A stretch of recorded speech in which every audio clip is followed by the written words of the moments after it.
నమస్తే, welcome to ప్రజావాహిని Telangana. ఈరోజు నేను చెప్పబోయేటటువంటి ఒక స్టోరీ, ఒక జీవిత సత్యం, ఒక వ్యక్తికి సంబంధించినటువంటి ఆయన జీవితం. ఎవరి కోసం కష్టపడ్డాడు, ఎవరి కోసం తను త్యాగం చేసిండు, ఎవరి కోసం తన జీవితాన్ని మొత్తం కూడా దారబోసిండు, ఏ ప్రజల కోసం తను జీవితం మొత్తం ప్రాణాలు మొత్తం ఫనంగా పెట్టి పనిచేసిండు, ఏ ప్రజల నుంచి వెళ్ళి ఆయన ఏం ఆశించిండు, ఈ దేశం కోసం తను చేసినటువంటి పని ఎంత, అసలు ఎవరు ఆ వ్యక్తి, ఎందుకు ఆ వ్యక్తి కోసం మాట్లాడుకోవాలి. ఈరోజు చూసేవాళ్ళు నువ్వు నేను, ఈ దేశంలో ఉన్నటువంటి 145 కోట్ల మంది ప్రజల జీవితాల్లో వెలుగు నింపినటువంటి ఒక గొప్ప మహనీయుడు. ఆయనే డాక్టర్ బాబాసాహెబ్ అంబేద్కర్, డాక్టర్ భీమ్రావ్ భారతరత్న అంబేద్కర్. ఒకసారి మ్యాటర్లోకి వెళ్తే, ఈ దేశంలో 1950 కంటే ముందు, 1950 తర్వాత ఈ దేశంలో ఉన్నటువంటి ఈ అణగారిన వర్గాల ప్రజల జీవితాలు ఎట్లున్నాయి, 1950 కంటే ముందు ఈ దేశంలో ఉన్నటువంటి అణగారిన వర్గాల ప్రజల జీవితాలు ఎలా ఉన్నాయి, అసలు అంబేద్కర్ ఎవరి కోసం పోరాడిండు, ఎవరి కోసం తన జీవితం మొత్తం దారబోసిండు, తన రక్తాన్ని దారబోసి తన కష్టమంతా కూడా ఏనాడు తన కుటుంబం కోసం తను ఏ ఒక్క రూపాయి కూడా సంపాదించుకోకుండా కేవలం ఈ దేశంలో ఉన్నటువంటి ప్రజల కోసం మాత్రమే ఆయన శ్రమనంతా కూడా ఈ దేశంలో ఉన్నటువంటి ప్రజల కోసమే. మరి చాలామంది అంటారు అంబేద్కర్ అంటే కేవలం కొందరివాడే, అంబేద్కర్ అంటే కేవలం ఫలానా వర్గాలకు సంబంధించినటువంటి నాయకుడే అని చెప్పేసి చాలామంది అంటారు. ఈరోజు ఆ వ్యక్తి గురించి నేను చెప్పాలని ఎందుకు అనుకున్నంటే, ఈరోజు ఒంటి మీద బట్టుందన్నా, పీల్చుతున్నామన్నా, గాలి తీసుకుంటున్నామన్నా, ఈ దేశంలో అందరితో సమానంగా బతుకుతున్నామన్నా, ఈ దేశంలో నీకంటూ ప్రత్యేకంగా లక్షల కోట్ల రూపాయలు ఉన్నటువంటి అధిపతులని కూటికి లేనటువంటి ఒక కడుపేదవాడిని ఒకే లైన్లో నిలబెట్టి ఓటు అనే ఆయుధాన్ని ఒకే లైన్లో నిలబడి వేసేటటువంటి హక్కు కల్పించినటువంటి ఒక గొప్ప మహనీయుడు డాక్టర్ బాబాసాహెబ్ అంబేద్కర్. మరి అట్లాంటి నాయకుడిని ఈ దేశంలో 145 కోట్ల మంది ప్రజల జీవితాలలో వెలుగు నింపి, ఆ జీవితాలు వెలుగు నింపిన తర్వాత ఆయన ఈ ప్రజల నుంచి వెళ్ళి మార్పు ఏం కోరుకున్నాడు, ఈ ప్రజలందరూ కూడా నేను రాజ్యాంగం రాసిన, ఈ రాజ్యాంగం రాసినటువంటి ఈ ప్రజలందరూ కూడా స్వేచ్ఛగా ఏ ఒక్కరు కూడా కన్నీళ్లు కాల్చకుండా ఈ దేశంలో హ్యాపీగా సుఖ సంతోషాలతో బతుకుతారేమని చెప్పేసి ఆయన అనుకున్నాడు. కానీ రాజ్యాంగం రాసిన తర్వాత కూడా ఈ దేశంలో ఉన్నటువంటి పాలకులు కావచ్చు, ఈ దేశంలో ఉన్నటువంటి అనేక రకాల సంబంధించినటువంటి వర్గాలకు సంబంధించినటువంటి ఆధిపత్య కులాలకు సంబంధించినటువంటి పాలకులు ఇప్పటికీ రాజ్యాంగం మీద కుట్ర చేస్తున్నటువంటి పరిస్థితులు. ఈ దేశంలో తన జీవితం అంతా కూడా అణగారిన వర్గాలు కాదు, ఈ దేశంలో ఉన్నటువంటి చాలామంది అంటారు అంబేద్కర్ అంటే అణగారిన వర్గాల కోసం పోరాటం చేసిండు. ఈ దేశంలో 145 కోట్ల మంది ప్రజల కోసం, ఈ దేశంలో ఉన్నటువంటి 100 కోట్ల జనాభా కోసం ఆనాడు ఆయన పోరాటం చేస్తే ఈ దేశంలో ప్రస్తుతం ఈ రోజుకున్నటువంటి సంఖ్య 145 కోట్ల మంది ప్రజలు హాయిగా బతుకుతున్నారంటే ఆయన రాసినటువంటి రాజ్యాంగమే దానికి కారణం. మరి అట్లాంటి రాజ్యాంగాన్ని ఈరోజు పాలకులు రాజ్యాంగాన్ని తీసేయాలి అనే ఒక పెద్ద కుట్ర జరుగుతున్నటువంటి, భయంకరమైనటువంటి కుట్ర జరుగుతున్నటువంటి సందర్భం అందరం చూస్తున్నాం. అసలు అంబేద్కర్ అంటే ఏంటి చాలామందికి తెలియదు. అంబేద్కర్ అంటే ఏంటి అసలు? అంబేద్కర్ అంటే కేవలం చదువుకోమన్నాడా? అంబేద్కర్ అంటే కేవలం చదువుకొని ఉద్యోగం చేయమన్నాడా? అసలు అంబేద్కర్ అంటే ఏంటి? అంబేద్కర్ అంటే రెవల్యూషన్, అంబేద్కర్ అంటే యుద్ధం, అంబేద్కర్ అంటేనే అభిముఖంగా నిలబడి యుద్ధం చేసి గెలవడమే అంబేద్కర్ కోరుకున్నటువంటి కోరిక. ఆయన కల కూడా అదే. ఈ దేశంలో ఇప్పటికీ ఇలా బతుకుతున్నామనంటే కారణము మనకు చదువు లేకపోవడమే అని ఆనాడు తెలుసుకున్నటువంటి డాక్టర్ బాబాసాహెబ్ అంబేద్కర్, నా జాతి ప్రజల్లో నుంచి ఖచ్చితంగా నేనొక్కని చదువుకొని కోట్ల మంది ప్రజలకు నేను చదువునివ్వాలని ఆ రోజుల్లోనే ఆయన అంత గొప్ప చదువులు చదివిండు. మరి అట్లాంటి అంబేద్కర్ దాదాపు 15 డిగ్రీలు చదివినాను. మరి అట్లాంటి అంబేద్కరు ఈరోజు ఈ దేశంలో కొన్ని కులాలకే పరిమితం చేసినటువంటి దౌర్భాగ్యమైనటువంటి పరిస్థితి ఈ దేశంలో మనం చూస్తున్నాం ఈరోజు కూడా. ఎస్, ఇది నిజం. మరి అంబేద్కరు అందరి వాడైనప్పుడు అంబేద్కర్ని కొందరి వాడే అని ఎందుకు ప్రచారం చేస్తున్నారు అంటే, అంబేద్కరు అందరి వాడని ఒకవేళ గనక ప్రచారం అయితే, అంబేద్కర్ని అందరు గనక అర్థం చేసుకుంటే అన్ని వర్గాల ప్రజలు రాజకీయంగా, ఆర్థికంగా, సామాజికంగా అందరూ కూడా బాగుపడతారు. కాబట్టి అంబేద్కర్ కొందరి వాడే, పలానా కులాలకు సంబంధించినటువంటి నాయకుడిగా చిత్రీకరించారు. మరి ప్రపంచ దేశాలలో అంబేద్కర్ ఎంత గొప్ప పేరు ఉంది తెలుసా? ప్రపంచ దేశాలలో ఉన్నటువంటి రాజ్యాంగాల కల్లా గొప్ప రాజ్యాంగం ఏదన్నా ఉంది అని అంటే అది కేవలం మన దేశానికి రాసిచ్చినటువంటి భారత రాజ్యాంగం అని ప్రపంచ దేశంలో ఉన్నటువంటి ప్రజలు చెప్తున్నటువంటి మాట. ప్రపంచ దేశాలకి రాజ్యాంగం రాసేటటువంటి ఒక వ్యక్తి ఉన్నాడు, ప్రపంచ దేశాలకే. ఆ ప్రపంచ దేశాలకే రాజ్యాంగం రాసేటటువంటి వ్యక్తే షాక్ అయినాడు అంబేద్కర్ రాసినటువంటి రాజ్యాంగం చూసి. ఇంత గొప్ప రాజ్యాంగం రాసినటువంటి అంబేద్కర్ని అప్పుడున్నటువంటి బ్రిటిష్ పాలకులు అంబేద్కరే ఈ దేశానికి కరెక్టు, ఇంత గొప్ప రాజ్యాంగం రాసిందంటే ఈ దేశాన్ని ఆయన పాలించగలుగుతాడు అనే ఒక గొప్ప సంకల్పం, నమ్మకంతో ఈ దేశాన్ని మనకి వదిలిపెట్టి వెళ్ళిపోయినటువంటి పరిస్థితి.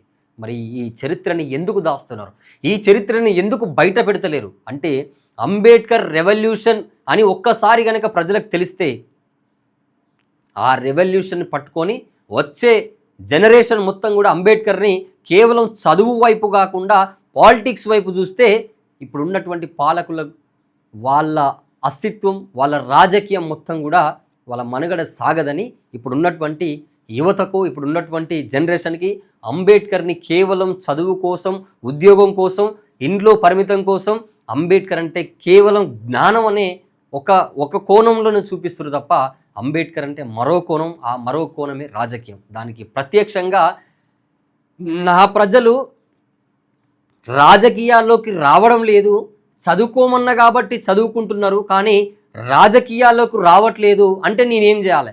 నేను చదువుకుంటే నా ప్రజలు చదువుకున్నారు, కోట్ల మంది ప్రజలకు నేను చదువునివ్వగలిగిన, మరి రాజకీయం చేయాలంటే నేను మొదటగా రాజకీయాల్లోకి పోవాలని రాజకీయం కూడా చేసి చూపెట్టాడు.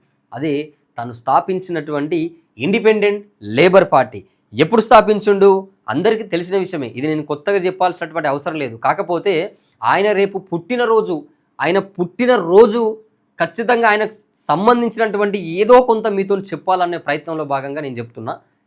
నెట్లో కొడితే అందరికీ తెలుస్తుంది ఆయన ఎప్పుడు పార్టీ పెట్టిండు, ఆయన ఎప్పుడు జన్మించుడు, ఆయన ఎప్పుడు రాజ్యాంగం రాసిండు, ఆయన ఎప్పుడు రాజ్యాంగ పరిశోధనలోకి ఎన్నికైండు, అసలు ఎప్పుడు ఆయన బారిస్టర్ చదివిండు, అసలు ఎప్పుడు ఈ ప్రపంచ దేశాలు తిరిగిండు అని అనేక విషయాలు మొత్తం కూడా నెట్లో కొడుతూ వస్తాయి.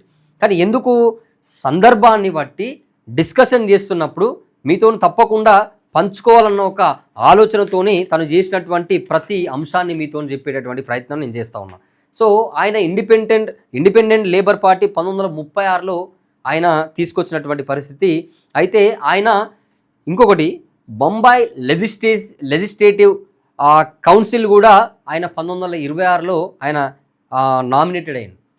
సో ఇంకొక విషయం ఏంటంటే, చాలామందికి తెలియని విషయం ఏంటంటే, అసలు అంబేద్కర్ జీవితం అంతా పోరాటం చేసింది ఎవరి కోసం తెలుసా? అంబేద్కర్ జీవితం అంతా పోరాటం చేసింది కేవలం ఈ దేశంలో ఉన్నటువంటి అణగారిన వర్గాల కోసం కాదు. మెజారిటీగా ఈ దేశంలో ఉన్నటువంటి బీసీలకు హక్కులని ఇస్తలేరు, ఈ దేశంలో కరెక్ట్ అమలు చేస్తలేరు బీసీలకు అని చెప్పేసి ఆయన జీవితం అంతా పోరాటం చేసింది కేవలం బీసీల కోసం. ఆ తర్వాత ఎస్సీలు, ఎస్టీలు, ఇక ఆ కింది కులాల వర్గాలకు సంబంధించినటువంటి ప్రజల కోసం ఆయన పోరాటం చేసిండు. కానీ ఇక్కడ కేవలం అంబేద్కర్ అంటే దళిత వర్గాలకు సంబంధించినటువంటి వ్యక్తిగా, ఎస్సీ, ఎస్టీ ఈ వర్గాలకు సంబంధించినటువంటి వ్యక్తిగా చాలామంది కూడా చూస్తూ ఉంటారు. కానీ ఆయన జీవితం అంతా కూడా ఎక్కువ జనాభా ఉన్నటువంటి బీసీల కోసం కష్టపడ్డటువంటి పరిస్థితి. మరి ఇది అర్థం చేసుకోవాలి మనం. అంబేద్కర్ అంటే కేవలం ఎందుకు ఆయన ఈ దేశంలోనే మొట్టమొదటిగా ఆయన హిందూ కోడ్ బిల్లు పాస్ చేస్తలేరు, అసలు హిందూ కోడ్ బిల్లును పెట్టట్లేదని చెప్పేసి అంబేద్కర్ గారు తన లా మినిస్టర్ పదవికి 1951లో తను రిజైన్ చేసేసిండు. హిందూ కోడ్ బిల్లుని అమలు చేయట్లేదు అని చెప్పేసి. ఎంత గొప్ప త్యాగం, ఎంత గొప్ప త్యాగం ఉండాలి. ఈ రోజులలో చూడండి, ఏ వ్యక్తికైనా సరే తన కుటుంబం బాగుండాలి, తన కుటుంబం మంచిగా ఉండాలి, తను డబ్బులు సంపాదించుకోవాలి, తన కారు కొనుక్కోవాలి, తన బంగ్లాలు కట్టుకోవాలి, అనేక లక్షల కోట్ల రూపాయల ఆస్తులు సంపాదించుకోవాలని చెప్పేసి స్వార్థంగా బతుకుతున్నటువంటి సందర్భంలో అంబేద్కర్ గారు నయా పైసా సంపాదించుకోకుండా, ఇంకొక మాట చెప్పాలి మీ అందరికి కూడా, తను ఒకానొక సందర్భంలో తను చదువుకోవడం కోసం తను ప్రపంచ దేశాలలో ఉన్నప్పుడు తన భార్య రమాబాయి పిడికలు కొట్టి ఆ పిడికలు ఎండబెట్టితే ఆ పిడికలు ఎండబెట్టి అమ్మితే వచ్చే డబ్బులతోని అంబేద్కర్ని చదివిపించినటువంటి గొప్ప ఘనత ఆయన భార్యది, రమాబాయిది. ఎంత గొప్ప త్యాగం అంటే వాళ్ళిద్దరిది. ఈ దేశంలో నాకు తెలిసి చాలామంది మహనీయులు ఎంతోమంది పోరాటం చేసిరు, ఎంతోమంది త్యాగాలు చేసిరు. చాలామంది ఉన్నారు, మన కోసం పోరాటం చేసినటువంటి చాలామంది ఉన్నారు. ఆ అంబేద్కర్కి కొడుకుకు అనారోగ్యం వచ్చిందని, ఆ కొడుకు అనారోగ్యంగా ఉన్నాడని చెప్పేసి ఆ రమాబాయి తల్లి అంబేద్కర్ గారు, మన కొడుకుకి ఆరోగ్యం బాగలేదు, క్షీణించిపోతుంది, రోజు రోజు క్షీణించిపోతుంది, నీకు పంపాల్సినటువంటి డబ్బులు నీకు పంపనా, లేకపోతే నీకు పంపే డబ్బులు ఆపి మన కొడుకుకు చూపించనా అంటే అంబేద్కర్ ఒక మాట అంటాడు. రమ, ఆయన పిలుచుకుంటాడు, రమ నువ్వు గనక మన డబ్బులు, నువ్వు నాకు పంపించాల్సినటువంటి డబ్బులు ఒకవేళ గనక నువ్వు నాకు పంపకపోతే నేను ఇక్కడ ఎగ్జామ్ రాయడం ఆగిపోతుంది. నేను ఎగ్జామ్ రాయడం ఆగిపోతే ఈ దేశంలో ఉన్నటువంటి దాదాపు 100-120 కోట్ల మంది ప్రజల జీవితాలు కూడా రేపు మన కొడుకులాగానే మారబోతున్నాయి. అందుకనే మన కొడుకు ఏమైనా సరే ఈ దేశంలో ఉన్నటువంటి కోట్ల మంది ప్రజలకు నువ్వే తల్లివి, ఈ దేశంలో ఉన్నటువంటి కోట్ల మంది ప్రజలు నీకు పిల్లలే అని ఒక్క మాటతోని రమాబాయి ఏమాత్రం ఆలోచించకుండా, చూడండి, ఒక కన్న తల్లి పేగుబంధం పంచుకొని పుట్టినటువంటి ఒక బిడ్డకు జన్మనిస్తే అట్లాంటి బిడ్డ కండ్ల ముందల కూడా ఆరోగ్యం క్షీణించిపోతున్నా కూడా ఆ ఒక్క మాటతోనే ఆ డబ్బులు అంబేద్కర్కి పంపితే అక్కడ బిడ్డ ప్రాణం పోతుంది. అట్లా ఆ త్యాగం చేస్తే అంబేద్కర్ కబురు పోతుంది. అంబేద్కర్ లెటర్ రాస్తారు, అంబేద్కర్ నీ కొడుకు చనిపోయిందని చెప్పేసి చెప్తే అంబేద్కర్ గారు ఆ దేశాలలో ఆయన చదువుతున్నటువంటి అక్కడి నుంచి వెళ్ళి డైరెక్టు మన దేశానికి వచ్చినప్పుడు తన కొడుకును చూస్తే అంబేద్కర్కి కండ్ల పొంటి నీళ్ళు వస్తాయి. మిమ్మల్ని కన్నాను కానీ మిమ్మల్ని కనీసం మీ ఆరోగ్యం కూడా కాపాడలేకపోయినా అని తను చాలా బాధపడతాడు. అప్పటికి అంబేద్కర్ గారి కొడుకు మీద కనీసం గుడ్డగప్పరానికి కూడా ఆయన అక్కడ చిల్లి గవ్వలేదు, జైలులో చేయి పెడితే ₹1 కూడా ఉండదు. అప్పుడు ఆ రమాబాయి తల్లి ఆమె చీర కొంగు జింపి ఆ కొడుకు మీద, చనిపోయినటువంటి కొడుకు మీద కప్పి అప్పుడు తీసుకుపోతారు అంత్యక్రియలు చేయడానికి. ఎవరి కోసం చేసిండు ఇంత త్యాగం? ఇప్పుడు చాలామంది అంబేద్కర్ అంటే కేవలం అంబేద్కర్కి సంబంధించినటువంటి ఆయన పుట్టినరోజు వేడుకలు జెండాలు పట్టుకొని రోడ్ల మీద జెండాలు ఊపుకుంటా, ర్యాలీలు తీసుకుంటా, డీజేలు పెట్టుకొని పాటలతోనే డ్యాన్సులు వేసుకుంటా, ఏదో 100 మందిని పోగు చేసి అంబేద్కర్ జై భీమ్ జై భీమ్ అని చెప్పేసి పాటలు పెట్టుకుంటా పోతే అంబేద్కర్ గారి ఆశయాలు నెరవేరుతాయా? అంబేద్కర్ అంటే ఏంటి? అంబేద్కరు బోధించు, సమీకరించు, పోరాడమన్నాడు. మరి బోధించాలి, ఆ బోధనతోని సమీకరణ చేయాలి, ఆ సమీకరణతోని పోరాటం చేయాలి. ఎవరి మీద పోరాటం? పాలకుల మీద పోరాటం. నీ రాజ్యాన్ని తెచ్చుకో అని చెప్పేసి అంబేద్కర్ నీకు ఓటక్కిచ్చిపోయాడు. కానీ ఈ దేశంలో ఉన్నటువంటి అన్ని కులాల ప్రజలు, ఆధిపత్య కులాలు మా మీద దాడులు జరుగుతున్నాయి, మమ్మల్ని రాజకీయంగా ఎదగనిస్తలేరు అంటారు. మరి మన ఓట్లన్నీ తీసుకుపోయి వాళ్ళకేస్తే మనం ఎన్నడూ రాజ్యం మీదకి వచ్చేది? అంబేద్కర్ గారు బాధపడుతున్నాడు. తను చనిపోయి ఇన్ని సంవత్సరాలు అయిపోయినప్పుడు కూడా అంబేద్కర్ ఆత్మ ఎప్పుడూ శాంతిస్తుంది. ఆయన కోరుకున్నది ఏంటి? ఈ దేశంలో ఉన్నటువంటి ప్రజలు, ఈ బడుగు బలహీన వర్గాల ప్రజలు ఎప్పుడైతే అధికారంలోకి వస్తారో అప్పుడు ఆయన జీవితం అంతా కూడా దారబోసినటువంటి ఆయన జీవితానికి అర్థం, ఆయన మన కోసం చేసినటువంటి పోరాటానికి అర్థం, ఈ అణగారిన వర్గాల ప్రజలు ఎప్పుడైతే రాజ్యాధికారం అనే సింహాసనం మీద పోతారో అప్పుడు మాత్రమే ఆయన కలలు కన్నా కలలు నిజమైనట్టు. కానీ మరి అట్లాంటి పరిస్థితి ఏది ఈ రోజుల్లో? అంబేద్కర్ కొందరివాడ అని చెప్పేసి ప్రచారం చేస్తున్నా కూడా అంబేద్కర్ అందరివాడ అని చెప్పేసి ప్రచారం చేయలేనటువంటి పరిస్థితి. మరి అంబేద్కర్ అంటే కేవలం రాజకీయమేగా అని ఎందుకు చెప్పలేకపోతున్నారు సింపుల్గా? అంబేద్కర్ అంటే రాజకీయం, అంబేద్కర్ అంటే కేవలము చదువుకోని ఉద్యోగం కాదు, అంబేద్కర్ అంటే రాజకీయం అని చెప్పేసి చెప్పాలి కదా. నాయకులు, అంబేద్కర్ సంఘాలలో పనిచేస్తున్నటువంటి ప్రముఖ నేతలు, ప్రముఖ స్పీకర్సు ఎందుకు చెప్తలేరు? మరి చెప్తున్నప్పుడు కూడా ఎందుకు యువత వింటలేదు? అంటే ఇప్పుడున్నటువంటి కల్చర్లో భాగంగా అర్థమయ్యే పరిస్థితి లేదు, చెప్పినా కూడా అర్థం చేసుకోలేనటువంటి పరిస్థితి.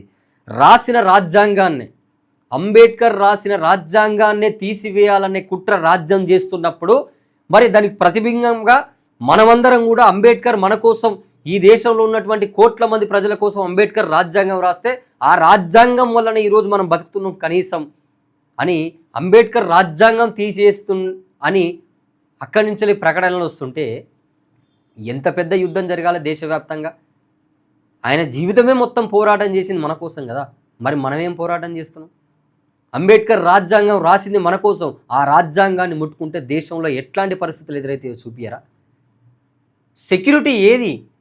రాజ్యాంగం రాసి మన చేతులు పెట్టిపోయాడు, కాపాడుకొని రేపు నువ్వు రాజు అవుతావా, లేకపోతే నువ్వు ఏమీ తెలియనట్టు ఉండి మళ్ళీ అంధకారంలో కలిసిపోతావా, అందరిలాగానే నేనుంటా అని చెప్పేసి అనుకుంటున్నావా అని అంబేద్కర్ ఆనారే పోరాడి పోరాడి పోరాడి పోయాడు.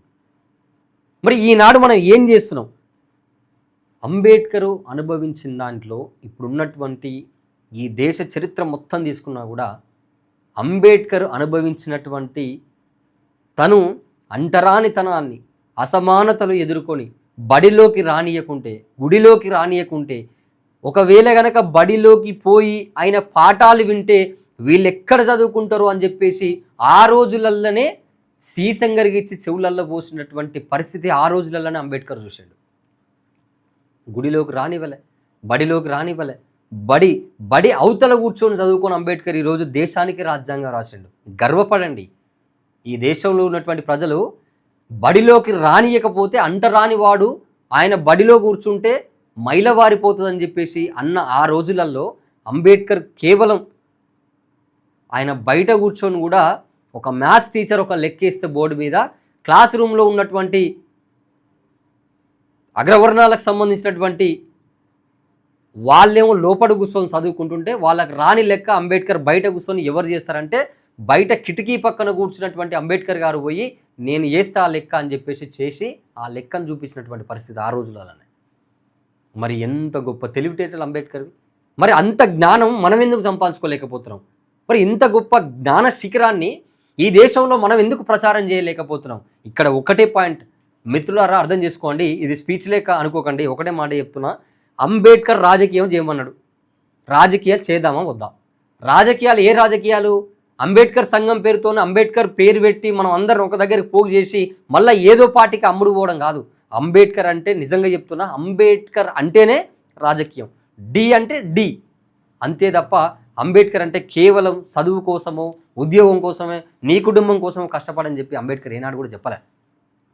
కాబట్టి అంబేద్కర్ త్యాగాన్ని అర్థం చేసుకోండి, అంబేద్కర్ చెప్పినటువంటి మార్గాన్ని అర్థం చేసుకోండి, అంబేద్కర్ అందరివాడని చెప్పేసి ప్రచారం చేయండి. ఇప్పుడున్నటువంటి 145 కోట్ల జనాభా ఈ దేశంలో ఉన్నటువంటి ప్రజలకు అంబేద్కర్ మనందరి కోసం రాజ్యాంగం రాసిందని చెప్పేసి చెప్పండి. ఎప్పుడైతే సత్యం ప్రచారంలో ఉండదో అసత్యం ప్రచారంలో ఉంటుంది, అసత్యం ప్రచారంలో ఉన్నదా సత్యం అబద్ధంగా మారిపోతుంది. కాబట్టి సత్యాన్ని సత్యంగా చూపించే ప్రయత్నంలో ఈ దేశ ప్రజలు ఉండాలి, ఈ రాష్ట్ర ప్రజలు ఉండాలి.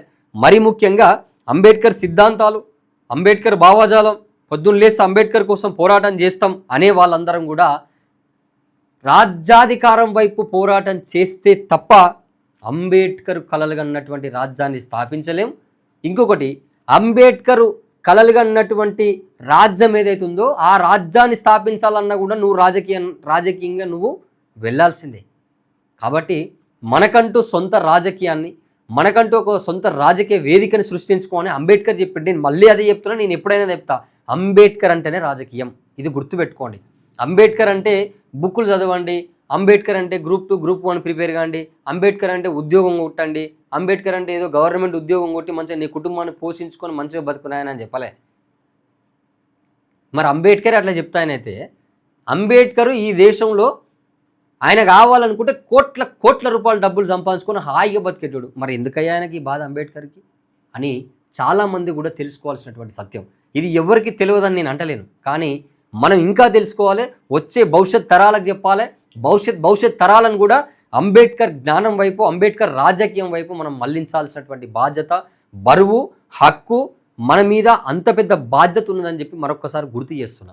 అందుకనే అంబేద్కర్ గారి 135వ జయంతి శుభాకాంక్షలు మీ అందరికీ కూడా తెలియజేస్తూ, మరొక్కసారి అంబేద్కర్ చరిత్రను తెలుసుకోండి, అంబేద్కర్ ఎవరి కోసం పోరాటం చేసినో తెలుసుకోండి, అంబేద్కర్ గారి జీవితాన్ని చదవండి, అంబేద్కర్కి సంబంధించినటువంటి చాలా బుక్స్ ఉంటాయి, అది చదవండి. ఈ దేశంలో ఉన్నటువంటి ప్రజలు, ఈ దేశంలో ఉన్నటువంటి బీసీ, ఎస్సీ, ఎస్టీ ప్రజలందరం కూడా అంబేద్కర్ గారు రాసినటువంటి రాజ్యాంగం తీసేయాలని కుట్ర జరుగుతుంది. కాబట్టి ఈ దేశ ప్రజలు, ఈ దేశంలో ఉన్నటువంటి ప్రజలు మనమందరం కూడా ఎమర్జెన్సీలో ఉన్నామని చెప్పి మరొక్కసారి గుర్తు చేస్తున్నా. ఎమర్జెన్సీలో మనం ఉన్నాము. ఎక్కడి నుంచి ఎలాంటి మన మీద ఎట్లాంటి దాడులు జరుగుతాయో కూడా చెప్పలేనటువంటి పరిస్థితి. చూసిరు మొన్నటికి మొన్న అనేక సందర్భాలలో పార్లమెంట్లో కొన్ని ప్రకటనలు చేసిరు. అంబేద్కర్ రాజ్యాంగం రాసింది కదా, ఆ రాజ్యాంగాన్ని మార్చాలని చెప్పేసి, అంబేద్కర్ రాజ్యాంగం మార్చాలని చెప్పేసి మాట ఎప్పుడైతే వచ్చిందో అంబేద్కర్ గారి రాజ్యాంగాన్ని తీసివేయాలనే కుట్ర జరుగుతుందని మనం అర్థం చేసుకోవాలి.